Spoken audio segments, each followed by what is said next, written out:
Hey everyone, my name's Keenan. Welcome to the August 12th, 2021 community call.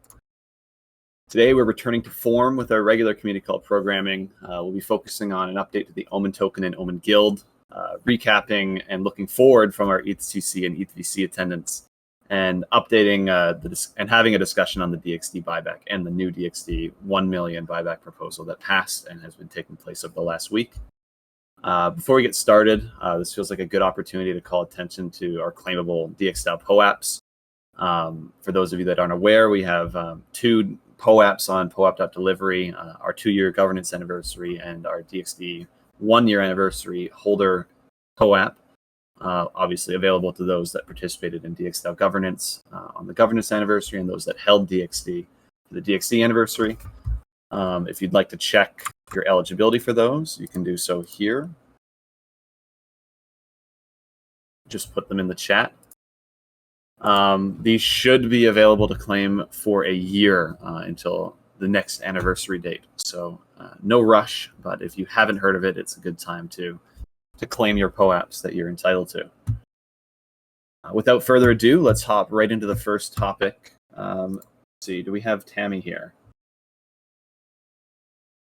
Looks like we don't have Tammy yet, so we'll skip over the Omen token update for now and start with DXdao at ETHCC and looking forward. I do believe in review that this was a topic at the last committee call I wasn't present for, but I kind of wanted to go over a quick recap of what we did at ETHCC. Our speakers, Sky and Nylon, maybe can say something to that. Our attendance of the Daoist, and then kind of looking forward to future events. Maybe Sky, if you have something to say. Yeah, I can kick it off. Thanks, Keenan. So overall, it was really cool for DXdao to have a sizable presence in Paris around ECC. The one really great thing was there's actually a ton of people in the space that are in the DXdao community and also in the Ethereum space in general that have entered the space like during COVID time, so had never been to in real life meetups or any like Ethereum events, including a lot of DXdao contributors. And so it was awesome to have everyone actually get to see what an intense Ethereum community event is like. At the same time, it was awesome that everyone got to meet each other within DXdao, or a lot of people. There were about maybe 15 to 17 people I guess, for the first time, who we've been meeting virtually for over a year or something. And so to actually meet in person and, have fun together and discuss things and actually introduce each other to other people in the space that we know. For example, talk with a lot of people from DXdao had like really productive and awesome conversations with people from Gnosis and from Claros and from other projects as well. So that's something that you really don't get to do outside of in-person events. And so that was cool. There's actually an awesome forum thread with a bunch of like summary thoughts from ECC, and a lot of contributors shared like positives and learnings that they personally had during the week. For me, I think one of the coolest like themes of the week was just DAOs in general. Like for the first time in my life I've ever seen where people, when they meet you you're standing on the street, on the corner, in a club, whatever, and people are kind of like, hey, I'm this person, and people say, what DAOs are you in? Like that's the first question that a lot of people are asking. So that's anyway, there's lots of ways to answer that question, but 6 months ago, 9 months ago, and before that, no one would have ever asked that question, certainly. So DAOs are a hot topic. DXdao is, I think, a leader in the space in terms of like core DAO ethos. The more we're at these events and things, the more, and we gave some talks at the Daoist, we gave some talks, Nylon was able to talk at ECC. I think conveying like the ethos of DXdao and the values, people start to hear more about it and take interest in it, and it leads to partnerships, it leads to getting people involved in the community. And so overall, it's great to have bigger big presence at these in-person events. And so I think that could potentially happen also during ETH Lisbon week, which would be another big opportunity for DXdao. And I think we should put fuel behind this fire, and ideally this will lead to bringing more people and more projects and more other DAOs and relationships with other DAOs into the DXdao ecosystem. And yeah, I think my theme these days is DAO to DAO relations. I think is just going to become bigger and bigger and bigger. And so hiring other DAOs, working with other DAOs, using service DAOs, partnering with DAOs, developing with other DAOs, it's all going to lead to like a pie where everyone wins together. So that's my overview. Elon, if you had anything you wanted to add, go ahead. Yeah, I think it was a great summary. Yeah, I highly urge anyone to sort of try to be at like an ETH event if you haven't had the chance yet. It's I don't know, it's both crazy and inspiring and ridiculous and and yeah, it's a lot of good times. One thing I can say, like maybe about my presentation, is that like my goal wasn't to just like say, oh, DXdao is the best. My goal was to point out the sort of problems that I personally see in governance, and obviously this comes from the position of me being as a part of DXdao, and like basically what I talked about is sort of like the liquid voting token issues, and on the other side, the off-chain sort of voting of Snapshot. And DXdao is not perfect in that regard. I mean, we are using XDAI and stuff like that. But what's most important and core, I think, that DXdao could totally be leading in is the voting power formula. And I think DXdao is completely on the other side with reputation, non-transferable voting power. But we could move like the Governance 2.0 workshop and working group that we had last year.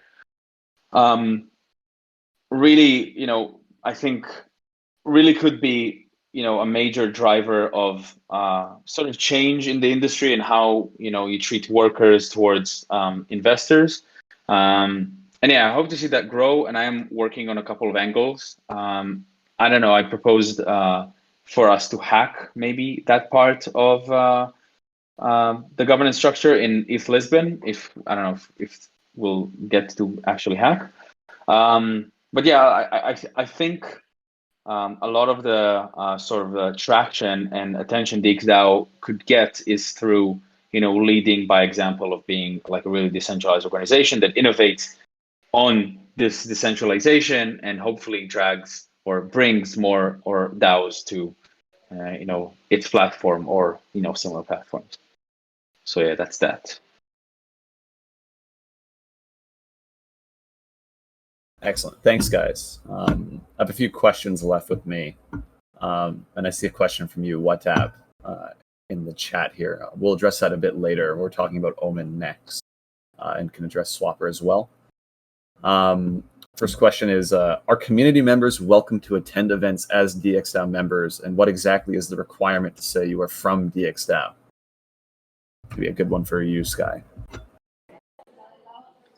That's a good question. So some people would say that, as an autonomous organization, people can make decisions on their own and they can kind of represent any community that they feel that they're a part of. So this is the same question that like any community or group or effectively DAO would face. And so if someone is representing the DXdao, it is it's really, it kind of flips it around because it's on the people that are like receiving the information from this person, that it's partly their responsibility, I think, to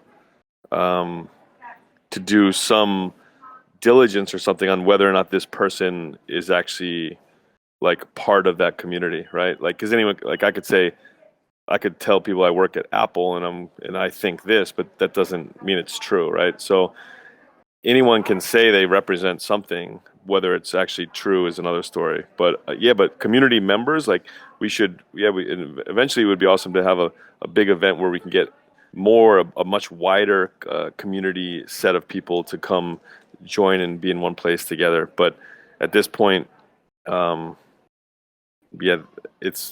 don't think there's any rules about like what DAOs people can be in or represent. Like, so maybe I don't have a great answer to that. Sorry. Anyone else? I don't think there's really like a true answer to that. But if you're a part of DXdao, if you've contributed, then I guess you can say you're a part of it. A lot of people, like I think Sky and I actually talked about this in ECC, and people are saying, "Oh yeah, I'm in Bankless DAO." And like, what does that mean? Do you own Bankless tokens? That means that you're Bankless DAO. Have you done anything? Have you contributed? So like, I don't know. It's a very fickle definition, but I don't know if you feel like you can represent DXdao and you can talk on behalf of DXdao, then go ahead and do it. Thanks, guys. And one more question on this topic. Just quickly, Thurf Noob comments. I think DXD holders are members, right? Contribution is something that not everyone can contribute due to other commitments, etc. And I agree with that to capacity. And I think that it probably makes sense that involved community members can say that they're at least a part of the DXdao community, attend events, etc. One last question here. Are there any interesting events lined up in the coming months? Obviously, we spoke of ETH Lisbon, but anything else beyond that? And any speaking positions?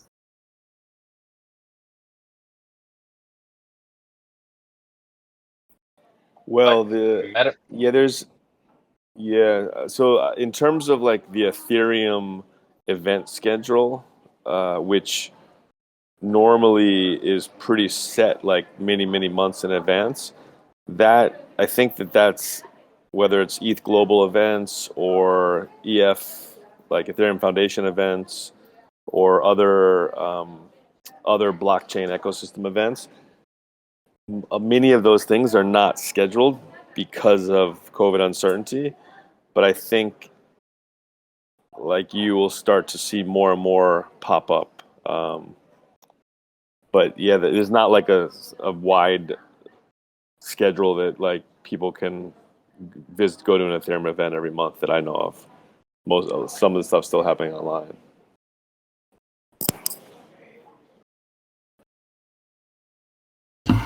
Great. Yeah, let's move on here to the next topic, the Omen Guild and Omen token update. It looks like Tammy, you're here now. Would you like to give a brief kind of update of what's going on since the post came out a while back? Yeah, sure. Thanks, Keenan. So Geronimo wasn't able to make the call today, so I'm just kind of stepping in for him to provide some updates on what's been going on with the Omen squad. So one thing that's been worked on a lot recently is, of course, the token Airdrop, and it's basically being implemented on Xdai network. So recipients on Mainnet and Xdai will need to claim their Omen tokens via their Omen account, which requires a small DAI deposit. And the goal here is to promote the Xdai tied integration, which is, you on Xdai get much lower fees for transaction costs when you're using Omen. And also a big thing that's been going on right now is the release of Omen version 1.3.3. And the focus here is on refactoring. So basically that means that Omen's loading markets faster. There's a much more robust connection to Web3, and there's like just a reduced project size. So that's been hopefully will be a good thing for people who are trying to make quick trades or provide liquidity on like a really interesting market. Something else is that's been a huge focus is basically working with the Omen token release is to get the liquidity rewards, smart contracts updated. There was a bug that was found that has since been fixed within those smart contracts. So they're actually ready for an audit, which is a big step. And of course, depending on how the audit's reviewed, they'll move forward with implementing those contracts. So aside from that, the last kind of more technical update would be that there is now a focus on implementing a more simple version of the guild to the interface. So that's, of course, when the Omen tokens launched, we want people to participate in the Omen Guild, which has to do with choosing which markets should be funded with liquidity rewards. So there is going to be a simple interface in order to participate in these decisions. That's going to be first implemented on Rinkeby testnet, and hopefully with a release date in August to allow people to start, playing around with and seeing how it works. Aside from those kind of more specific technical updates regarding the token, I think that there's been some fun updates regarding kind of just like branding for Omen and visual direction of Omen, regarding like more non-tech questions of like how Omen should be discussed. There's going to be more marketing information coming out about Omen and the possibility of even having an Omen mascot. Caden's been working a lot on that effort.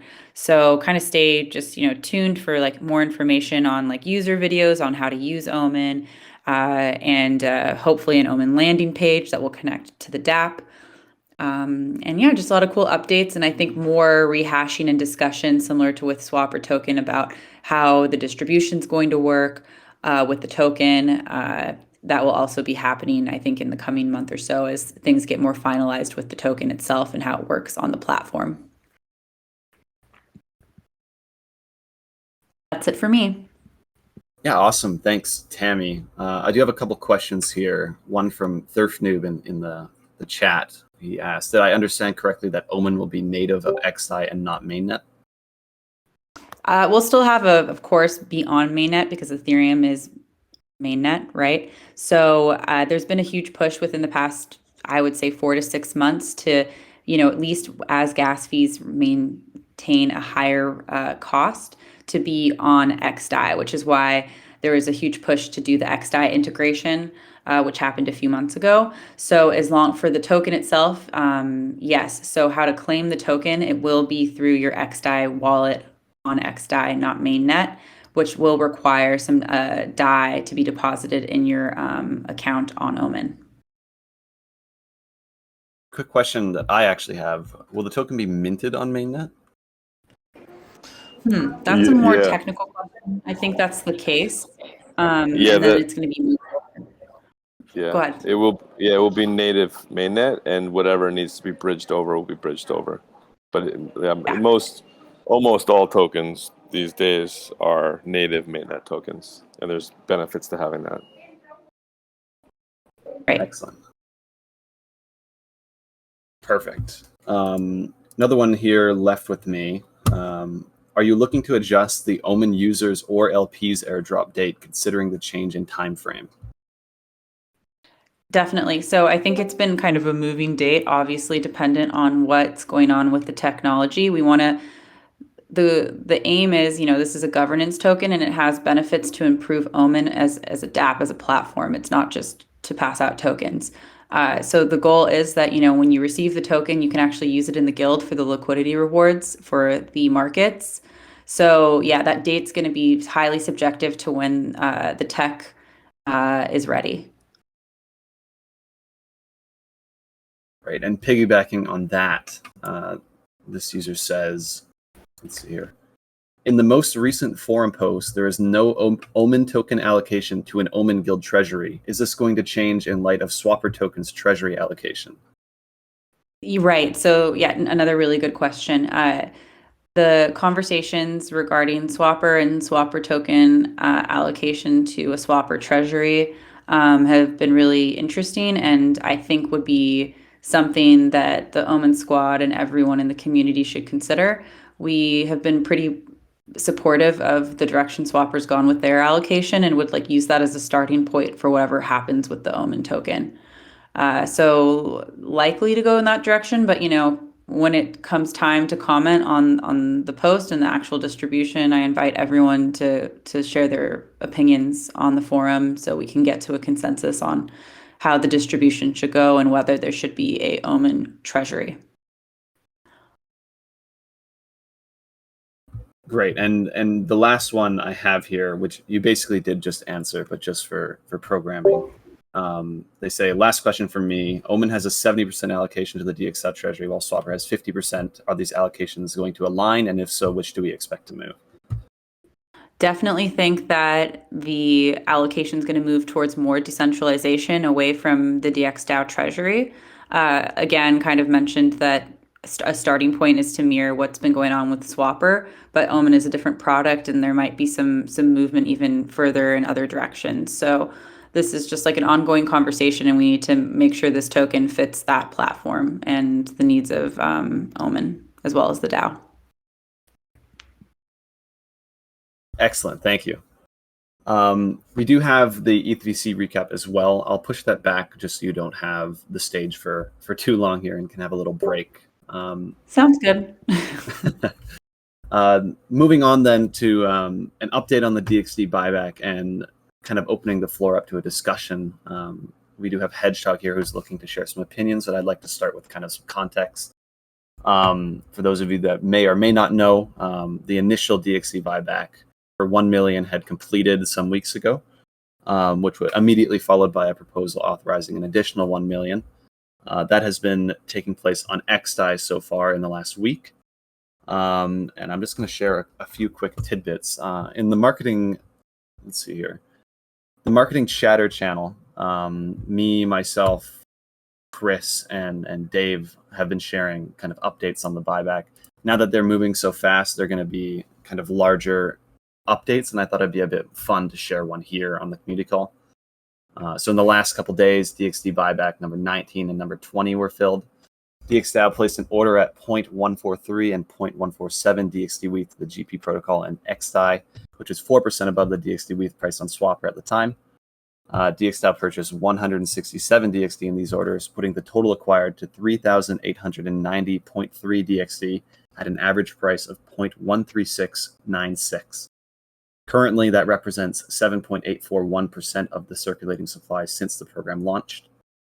And just some fun facts. DXdao has purchased an average of 44.2 DXd daily since the execution of the first buyback proposal, which is an increase of, in only 5 days, 2 extra DXd daily. This equates to an annualized 32.5% reduction to circulating supply. If only considering the second round of Dxd buybacks that just started last week, this number is a bit higher since the frequency has increased exponentially. And we're looking at an average of 72.42 DXd daily, equating to an annualized 53% reduction to circulating supply. DXdao has purchased 1.2 million US dollars in DXd so far, which is currently valued at 1.67 million, a roughly 40% increase on just the orders on paper. As far as the treasury goes, the treasury has increased 80%. DXd in the treasury has increased roughly 80% against Ethereum since the commencement of the buyback. And yeah, just some final context. The initial batch had several problems we had to deal with, the GPV solvers on Mainnet shutting down, etc. And we had orders on roughly 2 to 4 days. The second batch we're more so prepared than ever before to execute on, starting with 5 orders a week and looking to push that number to 7 orders a week once we get a funding proposal through. So yeah, that's kind of a big ticket update to what's going on. Curious if there's anything to add from your end, Dave. Yeah, no, I think that was a great update. I think that's a good summary of where we're at right now with the buyback. Great, yeah. Then I'd like to open the floor a bit to you, Hedgehog, who had reached out last week looking to kind of share some thoughts on the buyback and the strategy looking forward. Yeah, hey guys, thanks for that. I guess firstly, I'd just like to start on the swapper incentives. I've been quite vocally negative about the initial incentives. To be clear, I'm not really against incentives itself, but we do need to kind of realize that if we are giving out DXD as incentives, we're essentially selling them. So yeah, that's my first comment. So I do think the buyback has been kind of hampered a little bit by the incentives. Like we've given out about 50 ETH worth of I think, worth of DXD, which is quite a significant number, especially when it's down here. That's equivalent to like 3 buybacks, right? So that's my first point. And then I guess that leads me to the second point, where if we are using DXD to as part of our contributors packages, then it really becomes a priority for us to value this DXD correctly. In the most recent proposal, I think the price we used for the DXD was the highest USD value, which is a bit above 500. And that's really underselling it, because that values DXD at 0.2 ETH, which is, still 60% below NAV. So these things, like, we really need to think about. Like, I don't really know how urgent the DXD portion of the contributors package is required, but these things need to be taken into account when we consider the speed of the buyback. So then going on to the buyback itself, I think we need to be really cautious about not being complacent. I do understand that, as we all do, that DXD ETH has basically traded at this price for the whole year. That doesn't mean it's going to trade at this price. It could instantly go to 0.4 next week if someone realizes and understands, the changes in governance that might come in the future. That DXD ETH is completely underpriced. So this is why I guess I'm really adamant that we should be, doing these buybacks as frequently as possible. And, unfortunately, as quickly as possible. Like, Connor's not really here, but he brought up some points that, we don't really want to buy back too quickly and have it, trade at 0.4 or 0.5, next week or in 2 weeks from now. But we also need to understand that DXD is not the only market participant, right? And DXD is theoretically trading at a 75% discount. So this discount, again, is not going to last forever. So yeah, we really need to, within our limits, buy back as much and as frequently as possible.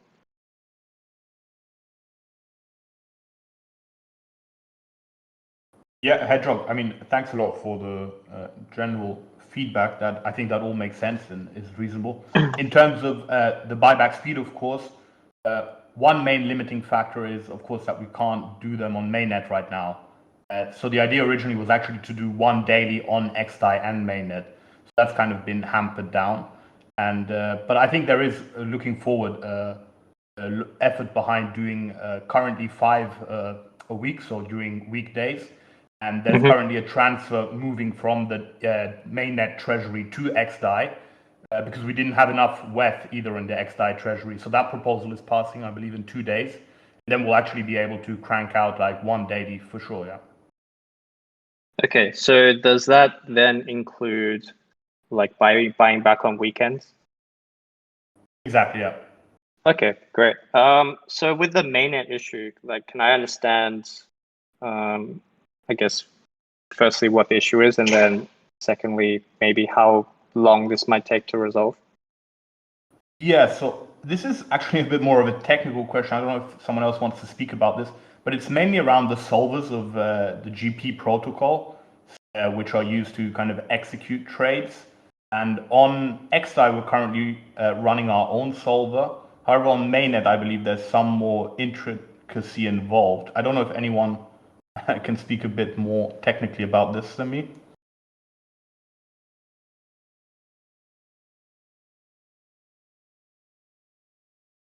I'll take silence as a... Oh, yeah, sorry. Yeah, I was just going to mention that I think John might be a good contact for this, since he's been very focused on the relayer from GP. So we should probably just like check back with him maybe in Discord next week when he's back.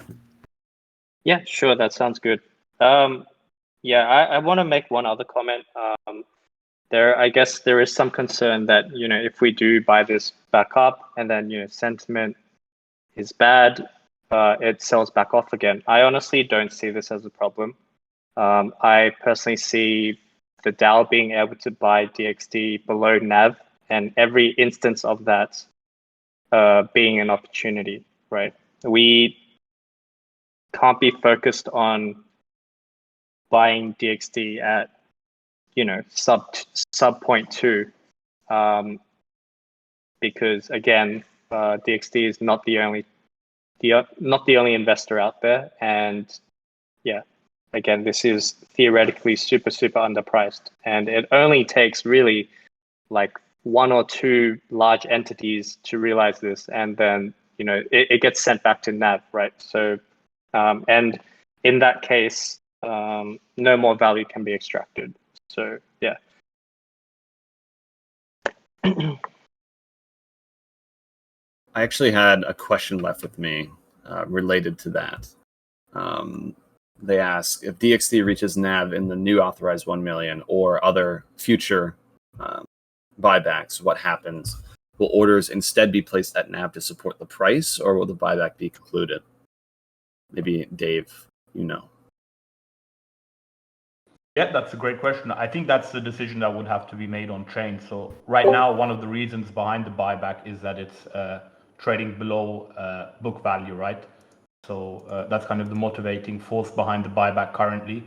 However, we also do have the bonding curve on Mainnet, which has been stopped, and there's also still some ether in there, which could eventually be used to support the price, or I think there are a lot of options, but I guess it's a discussion that still needs to happen, and a decision still needs to be made upon that. Yeah, I would invite you to take a look at like the announcement docs as well. I think I forget the exact percentage. It's either at NAV or 5% above or below. I can't recall off the top of my head, but there is a limiting phrase in there saying if we actually do meet either NAV or 5% below or above NAV, that the buyback would stop. And then it could turn into a discussion where a new forum post is made from anyone in the community giving the reasons. Maybe someone else outlines for a justification to keep the buyback going. If there's consensus, that could be enough to put a signal proposal through for a new buyback. But I do think there's some limitation currently regarding the book value versus the trading.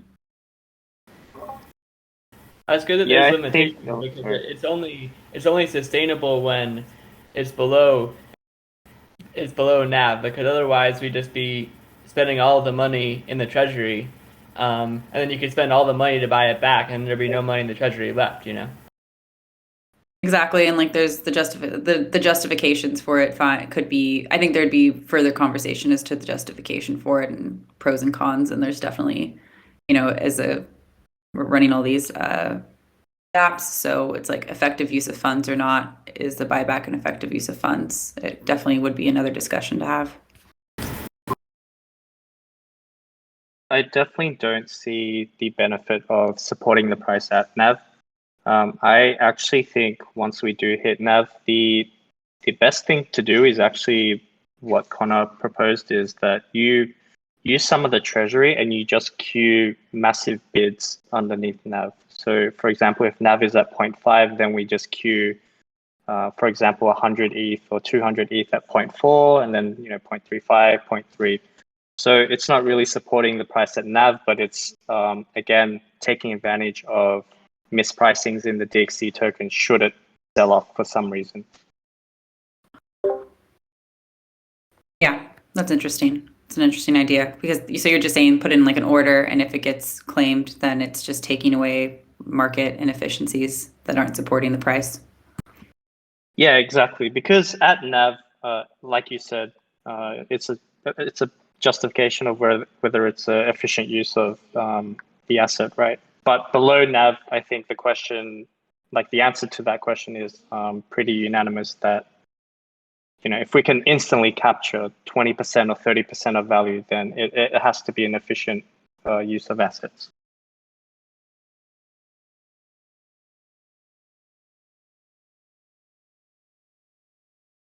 Thanks, guys. I have one more question left with me. It's just what's next after the 1 million, this 1 million round. Dave maybe has the context. Yeah, so I would say it really depends on the price of DXD at the end, but I would envision the buyback to continue until we do reach some higher prices in terms of DXD ETH. But again, that would also be an on-chain decision to be made. But I believe that is a plausible scenario.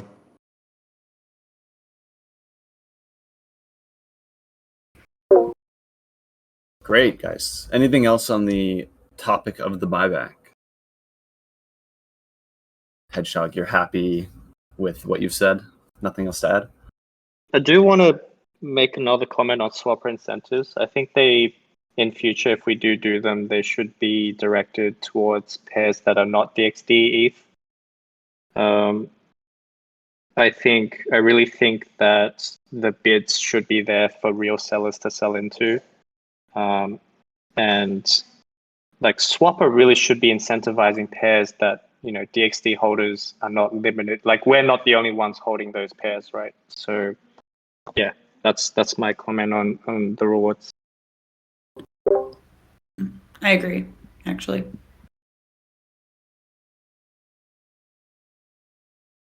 Great, thanks, guys. Perfect. Moving on to our final topic, our ETHVC recap and what kind of interesting projects are on the table. Maybe Tammy wants to give a recap. Yeah, definitely. So I actually added a post to DAO Talk that I'm going to add to the text chat if people haven't seen it or would like to comment on it. It's a list of some of the presentations that the DX Ventures crew, that would be myself, Sky, and Nathan, who all actually participated in ETHVC, meaning we actually sat through the pitch presentations during ETHVC. So there's just our main focus here with DX Ventures is maybe the name is almost a little bit of a misnomer because it's really more of a grant program that is attempting to push the interests of filling pain points that DAOs have as well as our DeFi products have. So instead of reviewing a potential project for, is this a great return on investment? What tokens are we getting? That's not really the question. The question is, does this help our ecosystem? Does this help DAOs? And does this help advance DeFi? So when we look at a project, that's the first two questions we want to ask. And then we're moving on to, okay, is this a good idea? Hopefully if it answers one of those questions, yes, it is a good idea. And then we start looking at, who the team is and how could there be rooms for collaboration between DXdao, one of the products, or someone else within our ecosystem. And then how would the grant be used and how would that be beneficial to DXdao? So these are, I'm not going to go through each project because there's, I think, 10 maybe listed here, but I would definitely invite you all to take a look at it. There's a summary with links to Twitter pages and any platform or any other additional information on the projects, and then kind of our basic pros and cons and status of the project. If there's anything that anyone's excited about, or has questions about, it'd be great to get some comments on the projects. Maybe Sky has something to add here, but I think a couple interesting points from attending ETHVC, aside from these projects that we kind of thought could be interesting to DXdao, were just some trends you're seeing in the space, which is a lot of platforms or projects that are trying to either connect to the mainstream novice crypto user, and there's just a lot of, trying to remove inefficiencies within the ecosystem. May that be like automated smart contracts from Gelato, or, could be something as simple as like bug bounties and how to automate bug bounties. So there's like a huge list of different types of projects that are coming into play right now. I know Sky was really excited about Ceramic Network, and maybe he could speak a bit to that project. We're going to probably on Monday have this kind of metaverse that's in super alpha demo stage present to the BizDev call, and that's at 3 p.m. UTC.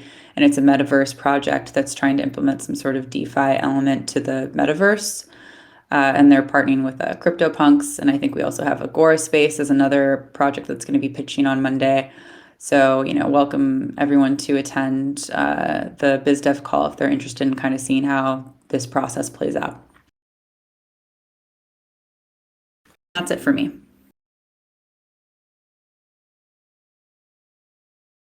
Guy, were you looking to speak to that? Yeah, I guess just like big picture observation is there are, as more DAOs come into existence, and some are, what I call true DAOs, and some are lighter versions of DAOs, some are just communities, they are all starting to realize that there's all these tools and products that don't exist that need to exist in order for DAOs to actually function in a decentralized way.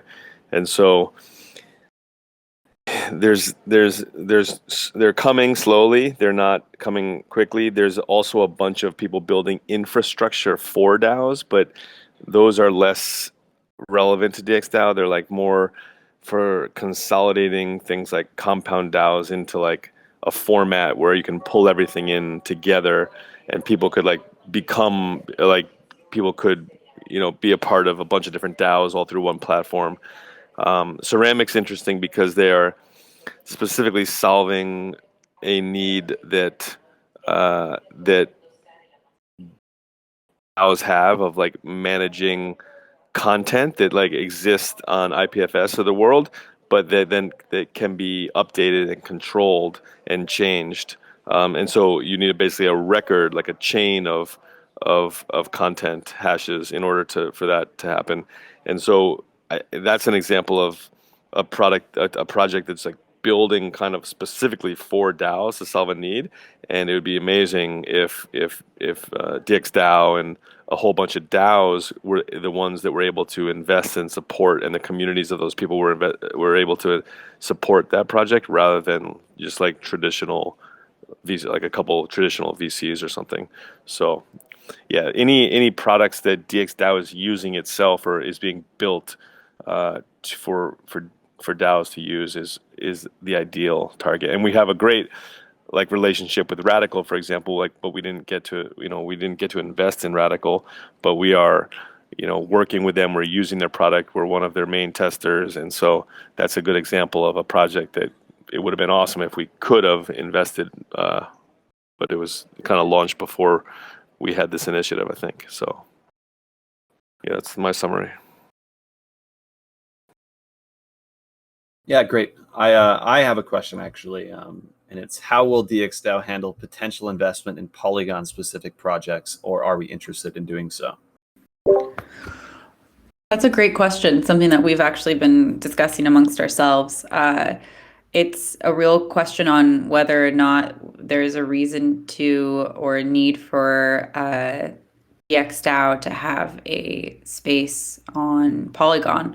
With the launch of Arbitrum, I know there's been a lot of movement in the direction of, okay, once the sidechain thing kind of dies down, possibly after Arbitrum, why go to Polygon? But then there's also a lot of interesting projects there. Actually, a project that we've given a grant to, Opolis, their tokens exist on Polygon, but it's just a check-in that we need to make with like the developers and the rest of the community about, do we want to move to Polygon or not? Is that another base we want to have, or is that making things too complex? Anyone else has anything to add? Welcome to hear your feedback.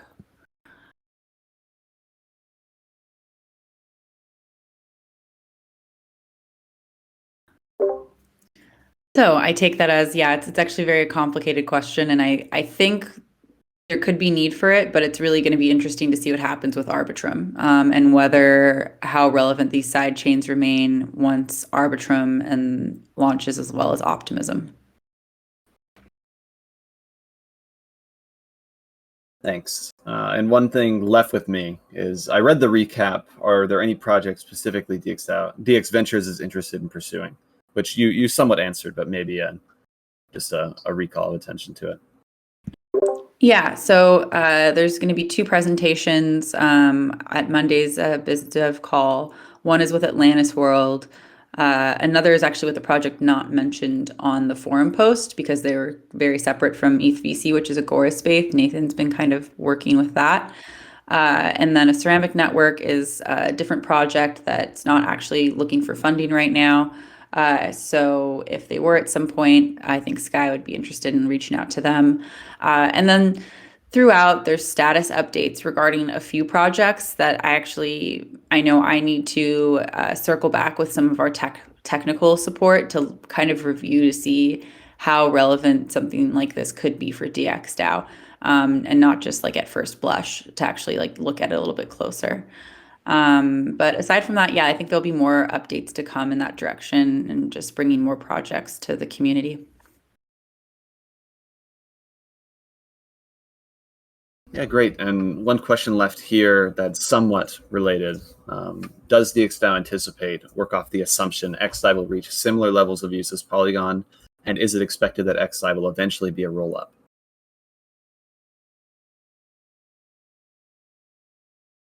It's a very good, probably John question, but we are missing John.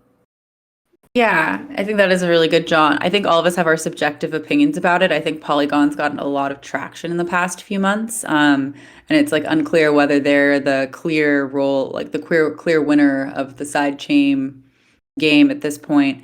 I think DXdao has been really focused on Arbitrum and the launch on Arbitrum, and it seems like it's gained a lot of traction. So what does that mean? Does that mean we're completely abandoning XDAI after we move to Arbitrum? I don't think so. I think our bases on XDAI are here to stay, but I think the main focus for DXdao now is going to be on Arbitrum. And we'll see kind of how that plays out in relation to what's going on with XDAI.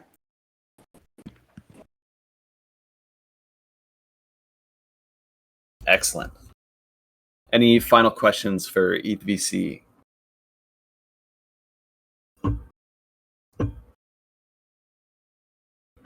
Cool. We'll just move to the open questions now through our regular scheduled programming. I only actually have one left with me. Should we expect new DXD farming rewards now that the initial round is finished or finishing? Good question. Yeah, I mean, we are talking about this now. When we asked ourselves this question before Arbitrum actually came out and said we're launching in August. If we still didn't know the date of Arbitrum launch, that would make it pretty hard to plan any more farming with the new swapper token. So the potential of us doing more DXD farms would be if we didn't know the date of Arbitrum launch. I think Sky might have some of his own thoughts of this too.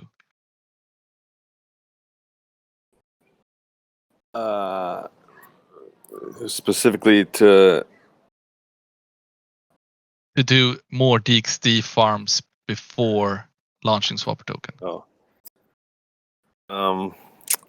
So wait, to Hedgehog's question point earlier was did you say that you didn't think we should incentivize the DXD WETH pools to keep them or to have them aim to be the largest DXD pools?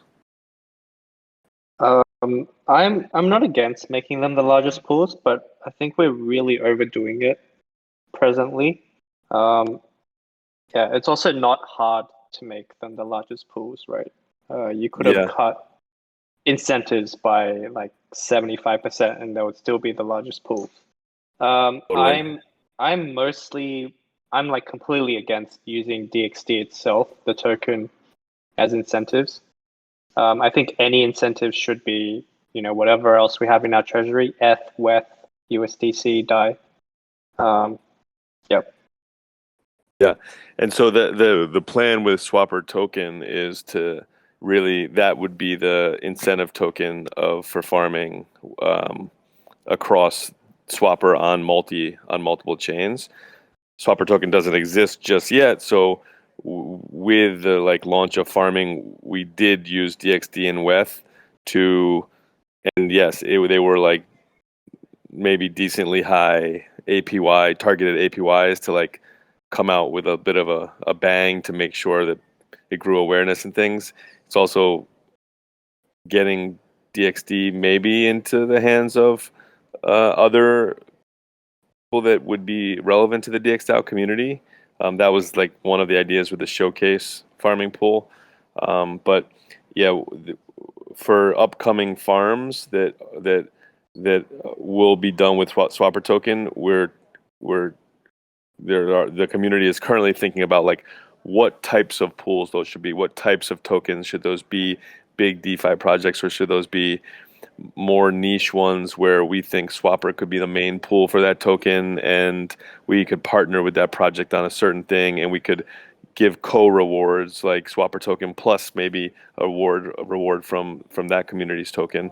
And so that's being figured out, but that's actually a dynamic process there will be some launch, like initiative at launch, but there, like the guild and the Swapper token and DXdao community will be able to decide how to adjust those and where to focus those going forward. That sounds good. I definitely think the second option is better. Swapper having the biggest pools out of certain projects, that's probably more impactful than having an Aave ETH pool and just being one of many.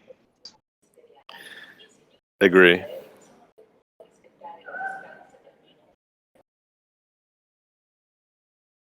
All right. One more question in the chat here. Should we, as DXdao, run a stake node in the future? Maybe, again, Sky, the one to... So DXdao running a stake node, like staking ETH2, right? You're talking about? Or a stake node for XDAI. Sorry, I believe referring... Yeah, XDAI.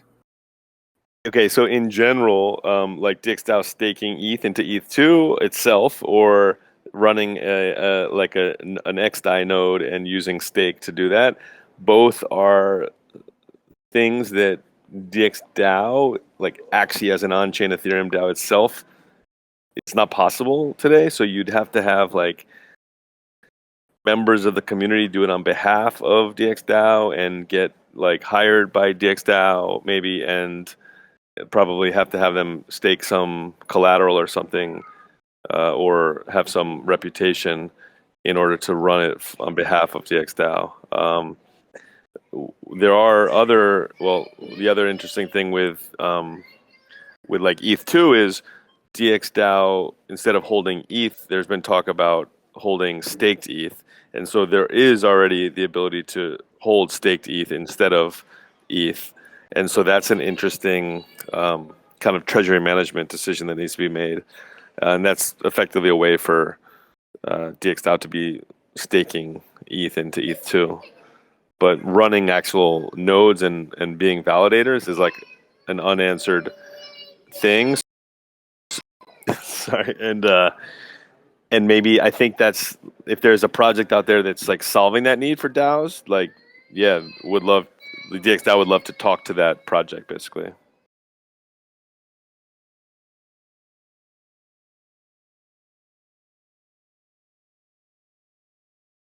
Yeah, great. Top of the hour here. That's all the questions that were left with me. Anything? We have one from Sarniak here at the end. Yes, I can't find any info on how a rep on Alchemy works. Can I use rep multiple times, as in I can vote for 3 things with the same allocation of rep while they are all being voted on? Also, I was wondering about Governance 2.0 and what is happening with that. Maybe, Tammy? Oh, I mean, I can try to answer it. You can definitely vote on multiple proposals at once. It's not like a allocation of like you can only vote on one thing and then you can't vote on another proposal. So that's totally acceptable to vote on as many things as you want that are up for voting during that period. And then Governance 2.0 is actually in the process of being moved along right now. Maybe there's someone else who has some specifics regarding that. It's mostly a technical implementation at this point. And then kind of reevaluation of the specifics of those factors. So I think governance 2.0 has sort of like a lot of moving parts. One of them is kind of like the voting part formula, and the other is the governance framework itself, which is being worked on by Augusto. You can check out DXvote.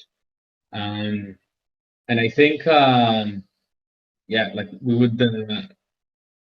One of the things that is happening is like around East Lisbon is like a DX retreat, which I hope some of these things are going to be discussed about, formalized, like actual strategy, and eventually we'll figure out the execution plan. So yeah. Yeah, and we do have Chris, one of our governance-focused members, is off this week due to becoming a father. So maybe some additional context he can provide as well in the coming weeks here. All right, Yeah, cool. if you're contributing, by the way, for this initiative, then feel free to tag Nylon in the chat. Yeah. Excellent. Well, thank you very much, everybody. And as long as there's no more questions here, we can end it off at the top of the hour. Thank you for attending, and we will see you in 2 weeks for the next community call. Yeah. Thanks, Keenan. Cheers, everyone. Bye-bye.